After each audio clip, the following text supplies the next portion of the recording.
Disclaimer, जो मैं अभी मांगा डिस्कस करने वाला हूँ वो बहुत ही ज्यादा अनसेटलिंग है एंड इसमें भर के अब्यूज है। तो अगर तुम्हें ये सब चीजें पसंद नहीं है तो तुम इस वीडियो को यहीं स्किप कर सकते हो। Let's begin now. अगर मैं तुमसे पूछूं तुम्हारी आज तक की सबसे डिस्टर्बिंग, अनसेटलिंग, ट्रॉमा देने वाली मांगा कौन सी है, तो तुम किसका नाम लोगे? I know most of the viewers बोलेंगे कि भाई उजुमाकी पढ़ लो, नहीं तो डोकोमोशी, या फिर match and daily life. Yes, they are disturbing, they are disgusting, they are gross.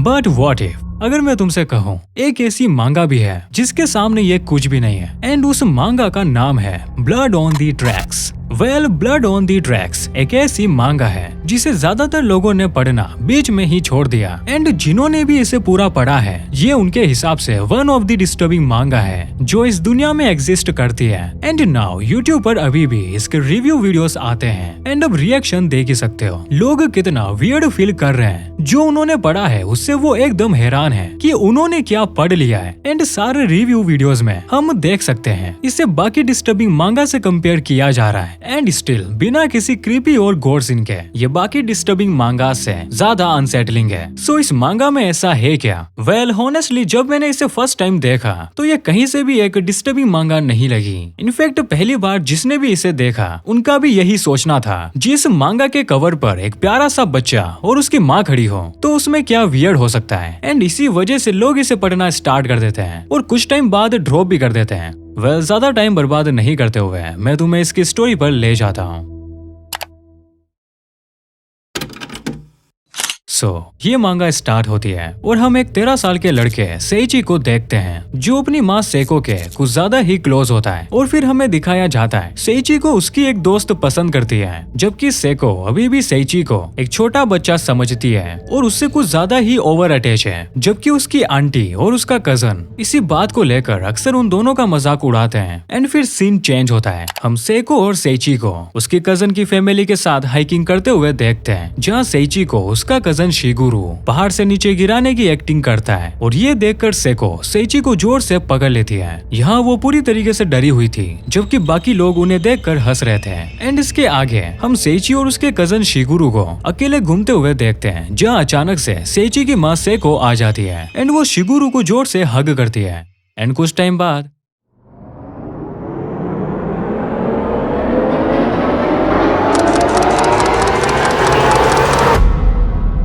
उसे पहाड़ से धक्का दे देती है एंड ये सब उसका बेटा सेइची देख रहा होता है।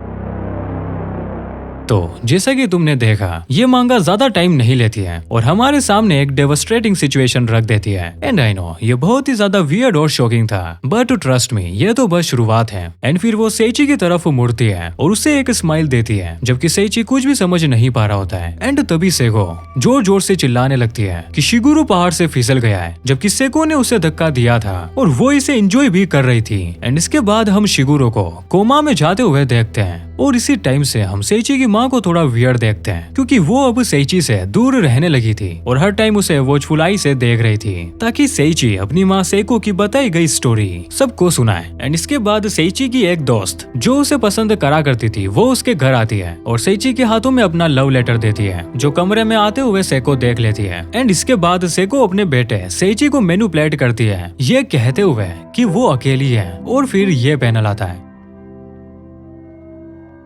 जो बहुत ही ज्यादा अनसेटलिंग है, एटलीस्ट मेरे लिए। एंड ट्रस्ट मी, तुम ये सब देखने के बाद भी इस वीडियो को कंटिन्यू कर रहे हो तो तुम आगे सोचोगे मेरा पहले ही इस वीडियो को स्किप करना बढ़िया होता।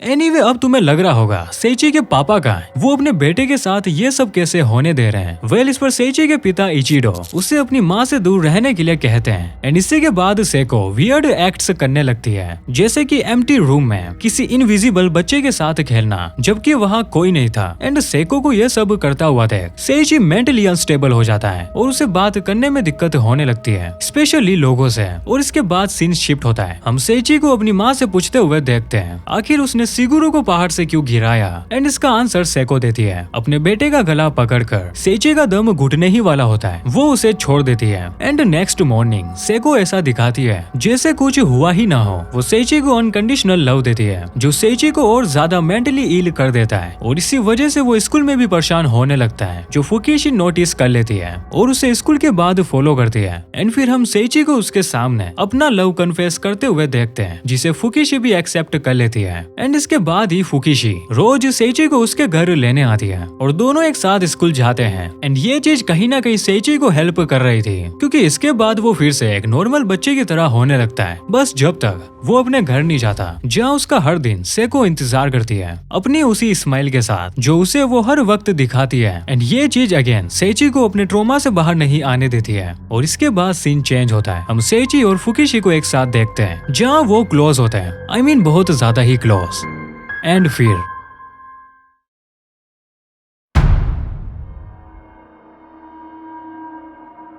वो दोनों तेजी से भागते हैं ताकि वो सेको से बच सके, बट ऐसा होता नहीं है। सेको उन्हें पकड़ लेती है और रोते हुए वो अपने बेटे से प्यार से बात करती है। एंड तभी फुकीशी सेची को पीछे खींचती है और अपना स्टैंड लेने के लिए कहती है, जो सेची करता भी है। एंड ये सच में ब्यूटीफुल था। फर्स्ट टाइम सेची अपने माँ के खिलाफ खड़ा था और लास्ट टाइम भी, क्योंकि इसी के बाद सेको ये वाला रिएक्शन देती है। एंड यही फुकुशी सेची से कहती है उसे अपनी माँ से दूर रहना होगा, बट सेची ऐसा कभी कर ही नहीं पाता है, बिकॉज अपनी माँ की इस हालत का वो खुद को जिम्मेदार मानता है, और अगर वो उनके साथ नहीं रहेगा तो वो खुद की जान ले लेगी, जबकि रियलिटी इससे काफी अलग है। ये सारी बस ट्रिक्स है सेको की, सेची को मैनिपुलेट करने की। इसके बाद सीन चेंज होता है और हम सेची का ब्रेन वॉश होते हुए देखते हैं। एंड यही एक ऐसा सीन आता है जहाँ सेची अपने रूम में फुकुशी को इमेजिन कर मास्टरबेशन कर रहा होता है। एंड अगेन सीन शिफ्ट होता है, सेको के हाथ में सेची की शॉट होती है एंड उस शॉट में वही व्हाइट लिक्विड लगा हुआ था। एंड ये सब देखकर सेको काफी गुस्सा होती है, इसलिए नहीं कि उसका बच्चा ऐसी हरकत कर रहा है, जबकि इसलिए उसने ये सब फुकुशी को इमेजिन करके करा होता है, और यही चीज उसे काफी गुस्सा दिलाती है। एंड अगेन वो कुछ ऐसा फेस बनाती है जो कि वियर्ड था। एंड इसी के नेक्स्ट पैनल में हम शिगुरु को देखते हैं, जो अब कोमा से बाहर आ चुका होता है, और उसके सामने खड़ी होती है सेको, जिसने उसे पहाड़ से गिराया था। एंड ये बात शिगुरु अपनी फैमिली को बता देता है। एंड यही सेको का पेरानोया रिवील होता है कि वो सेची के साथ किस तरीके का वॉयलेंस करती है, और ये चीज बड़ी खुशी के साथ पुलिस के सामने सेको एडमिट करती है, जैसे कि ये काफी टाइम तक उस पर बोझ थी एंड अब जाकर उसे रिलीफ मिला हो। एंड इसी के बाद सेको का डिवोर्स होता है और लास्ट टाइम सेची अपनी माँ से मिलता है एंड फिर वो चली जाती है।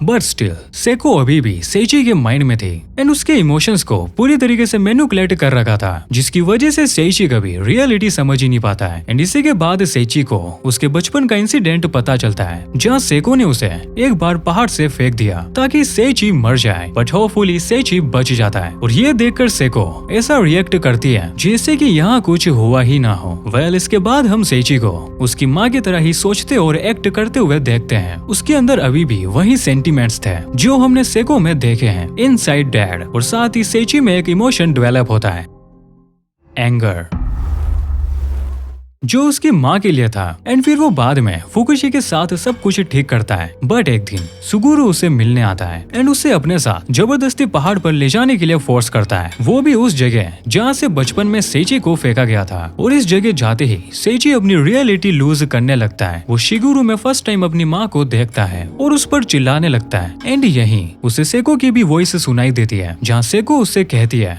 वो इस दुनिया को किस तरीके से देखती है। उसके हिसाब से ये सब सेची की वजह से हो रहा है और सीन शिफ्ट होता है। हम देखते हैं सेची इस पर बिलीव करने लगता है एंड सेको के शिगुरु को गिराने की वजह भी वो खुद को मानता है। उसी की वजह से उसकी माँ ने ये सब किया एंड वो इन चीजों को तभी रोक सकता है जब वो खुद को पहाड़ से गिरा दे, और वो करता भी कुछ ऐसा ही है, बट खुद की जगह वो शिगुरु को धक्का देता है। वेल यहाँ होता ऐसा है कि सेची को वो पहले वाला इंसिडेंट अपने सामने दिखाई दे रहा होता है, कैसे उसकी माँ ने शिगुरु को गिराया था, बट इस बार उसे ये भी दिख रहा था ये सब उसी ने ही करवाया है। और फिर ये वाला पैनल दिखाया जाता है। इस पर मैं बिल्कुल भी बात नहीं करना चाहूंगा, एटलीस्ट अभी। एंड यहाँ एक चीज क्लियर हो गई थी, सेची का माइंड अभी भी सेको के कंट्रोल में है, बट इसका सबसे वर्स्ट पार्ट पता है, इस बार शिगुरु बच नहीं पाता है। इसके बाद सेची से पूछताछ की जाती है। जब फर्स्ट टाइम वो कहता है उसे शिगुरु के बारे में कुछ नहीं पता है, बट इसके बाद पुलिस को कुछ एविडेंस मिलते हैं जो सेची को क्रिमिनल बता रहे थे। एंड इसी के बाद सेची का फेस बिल्कुल अपनी माँ की तरह हो जाता है और वो इस क्राइम को कन्फेस करता है। बट यहाँ वो ये भी कहता है ये सब उसकी माँ ने करवाया है। एंड जब सेची की माँ को बुलाया जाता है तो वो कहती है मेरा बेटा ऐसा कुछ भी नहीं कर सकता है एंड ये मेरा बेटा नहीं है, ये एक मर्डरर है। एंड यही सबसे हार्ट ब्रेकिंग मोमेंट था इस मांगा का। एक माँ अपने बेटे को मर्डरर कह रही है जबकि ये सब उसी की वजह से हुआ है। एंड ये बात सेको को अच्छे से पता भी है, जिसके बाद सेची अपनी जगह से खड़ा होता है और अपनी माँ को गले से पकड़कर गिरा देता है। उसका गला दबाने ही वाला होता है। देन ही रियलाइज ये वो पर्सन है जिसने उसकी पूरी लाइफ अपने हिसाब से चलाई है और हमेशा की तरह वो कुछ नहीं कर पाता है। उसके माइंड में ये बात बैठ चुकी है, वो अपनी माँ के सामने कुछ नहीं है, इसलिए वो उनसे नहीं लड़ सकता। और इसी के बाद सेको वहाँ से चली जाती है अपनी वही स्माइल के साथ। और फिर हम सेची को देखते हैं, वो अपनी माँ की तरह बन चुका है। अब उसके लिए कुछ भी मैटर नहीं करता है, इवन दो इस वर्ल्ड के कलर भी उसे सिर्फ हर जगह ब्लैक एंड व्हाइट ही दिखता है। एंड यहाँ ये मांगा खत्म नहीं होती है, आगे और चलती जाती है, बिकॉज ये उसकी माँ की नहीं सेची की स्टोरी है।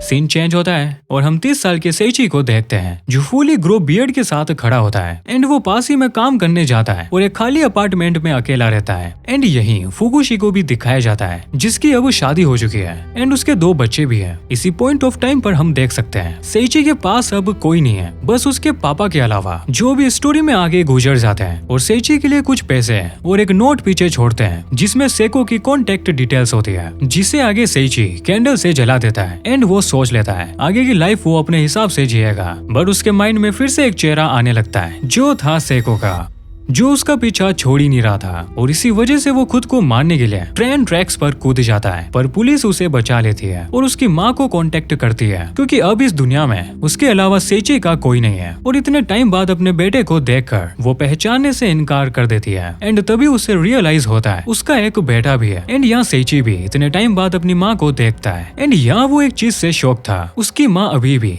पहले जैसी ही लग रही थी। एंड यही सेको सेची से कहती है अब से वो उसका रेंट पे करेगी और दोनों एक साथ घर जाते हैं, जहाँ सेची को फील होता है ये वो पर्सन नहीं है जो पहले थी। वो उसके लिए खाना बनाती है, घर आने पर उसका वेलकम करती है। एंड यही सारी चीजें सेची को तंग करती है और वो सेको के फेस पर चाय फेंक देता है, जिसके बाद हम सेको को रोते हुए देखते हैं जो सेची से माफी मांग रही होती है किसी बच्चे की तरह। बट इन रियलिटी वो एक ओल्ड वुमेन थी जिसके व्हाइट बाल थे। इसके बाद सीन चेंज होता है और हम सेको के हाथ में एक फोटो एल्बम देखते हैं। एंड अगेन सीन शिफ्ट होता है, सेको के पास्ट को दिखाया जाता है जहाँ हम देखते हैं सेको के पेरेंट्स काफी अब्यूजिव थे एंड हर बात पर वो सेको से लड़ाई करते थे उसके चाइल्डहुड से ही, जबकि उसके भी अपने एम्बिशंस थे। और वो टोक्यो चली जाती है जहाँ वो इचिरो से मिलकर उससे शादी करती है और उसके साथ अपने होम टाउन शिफ्ट होती है जहाँ वो कभी आना ही नहीं चाहती थी। बट वो उसके साथ जाती है जो सच में इंसेन था क्योंकि उसने अपने ड्रीम्स छोड़े ताकि वो एक वाइफ और माँ बन सके। एंड फिर वो सेची को जन्म देती है जिसके कुछ टाइम बाद उसकी एक बहन मर जाती है क्योंकि उसे ब्रेन ट्यूमर था। लेकिन सेको की फैमिली